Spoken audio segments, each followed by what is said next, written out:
There are serious and critical issues that need to address. As I've also to talk now, we have just been exposed.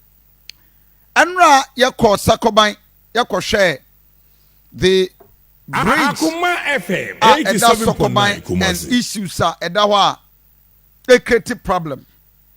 Yet you kremu na memfa unko the memory lane last year somewhere August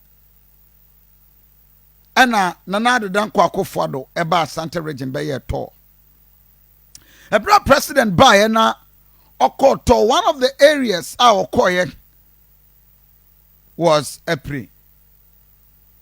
Na Apire kwan one of the roads our Santa region ha demonstrations upon demonstrations. Edu baby police Akoma FM 87.9 police crash with residents. Emma ewiase na akwaya very chaotic. In fact, video I will show just take mami phone and I do video. Good. A prekwan be wiase police and the residents crash Emma. It was so chaotic. I said, what is going on? Nanado buy we had any ayenua Kofi Job machines ahodo a tese yedi kogu kwan so na anigye edu ba bi nanado kra se na aden Akoma FM 87.9 bebrebe ye ede na asi on ye sada boka eye niema eye kwan ejai bibia ade ne ye wie no ne ato ebo ase ya hwe no na asai esai wi a na fei na we moving round ni epe what hwe apreni machines ahodo a ewo ekwan no so just look at machines from every type of machine any ekwan ni and I'm going to give you the current state of this Apire road. Akoma FM 87.9 Kumasi. Cars. Just say any equano. And yet just within 3 days. A so men you do yanis and say kede gravels ebaso near compacte now you the asphalt eguso. A year on. And this Apire road started 2019.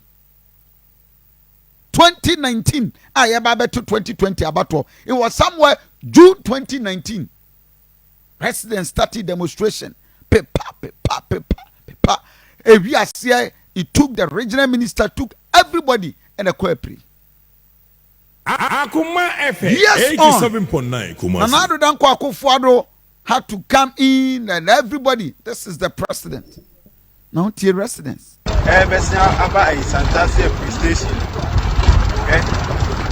Fine, we almost die, baby. Almost die, baby. Diana, Kofi Job. I teach you, Queen, Bosso.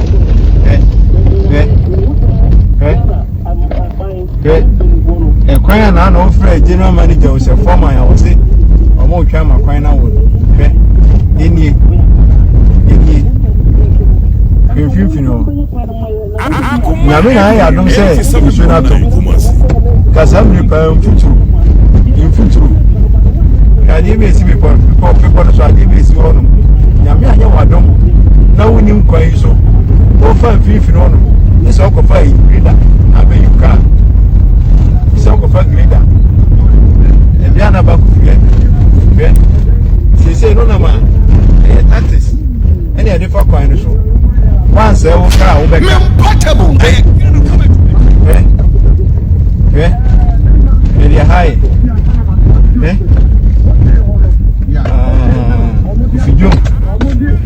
If you job, nigga, na daro man.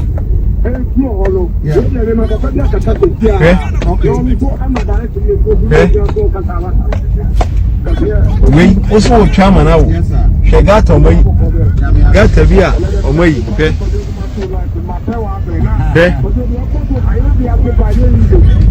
I'm going to be a side in Philadelphia.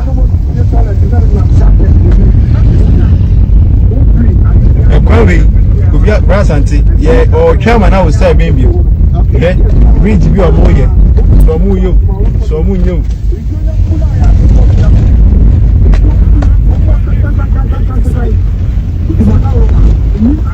ye Ghana ye tim no eni yo baji o man mu ekwan nyina.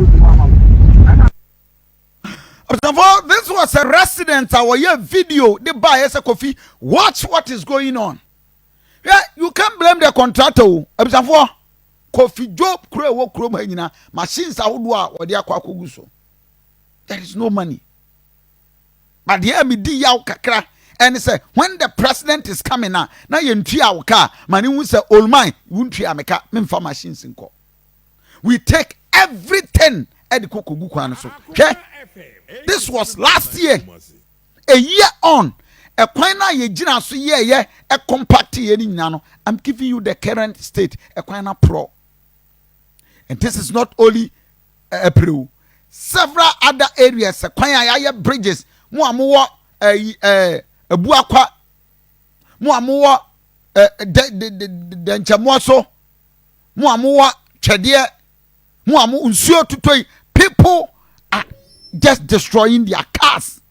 The say you might say for floor the bia na among for eba epipranzi eba pama de but see ani de se me pama tade she ha invuto ni nti oba be tata na invuto na se atade no hwe ne kono atade no bia sha na but ne nhye na invuto na yeden esei ye no ma first no so pama de na acha na munyanya mu madwi su no acha 3 days 4 days no bia beto 3 days 4 days no bia beto but see ani de no man ko yifra no man ko ye nti kwa ne de sra ban ko to sra no so me ye kwa no mayen so ono a oba no de nani behwe ba bi ne yete mfuturo boye no a orokora no oba pia tewa nti ne ya kan se abani ote so no wona te fie tumi ni kura no nti sra no se kwa no ma ye mayen ye nto ni abre mfuturo no afede ye na nti me him ye me him abeka te moja enso mfuturo na de mo oba abre wa ni ne sika kura de kwa do nti sra no so me ye kwa no mayen no musu ko tare mai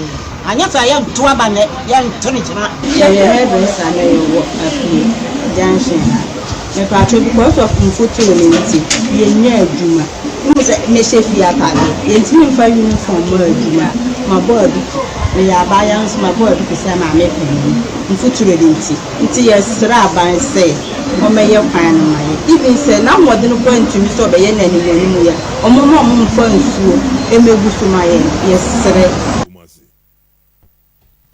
You see, Sasania ma we koso.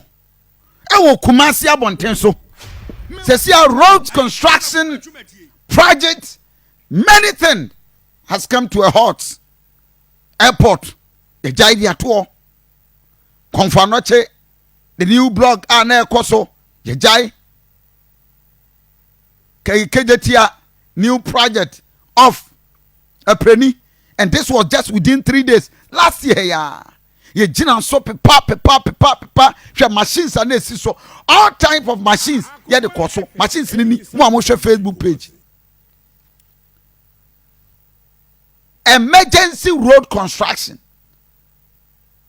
emergency ebsanfo na do bako ya and ye kofi to aso ye ya sesia ekwan no ye jai for about 2 months and any no contractor is on that road. She obia wo mata pani bi o mata wo Kumasi sampan e na tua no ho ano sampan ni na mo hwe no nyame yad ma o kira I'll come to sampan ayi MP for kwada so oni wona hyenche mu ho no 87.9 Kumasi regional minister ono anso de gina hai yes empanimfo wo krom ha nyina. Are we monitoring Apire road to ask questions? It all boils down to the fact, say, Equino, for the last 2 months. In fact, why ye chem adi akobebu akoko wuram ho acha say Equino kofi I dwato ho anka du se de sapete ebe guso na ya compact no Equino nyina start ya say. Say wudu Santasi station ho na wonam so a ekwa everything insuo no eto to aso the next 2 days say bibia ye be sam boka etua sika foforɔ nso enya sika de kɔtena Asen Central Asen North enya sika kɔtena Kumawu within a days the weeks construct AstroTurf within a week. Mamenko the PRO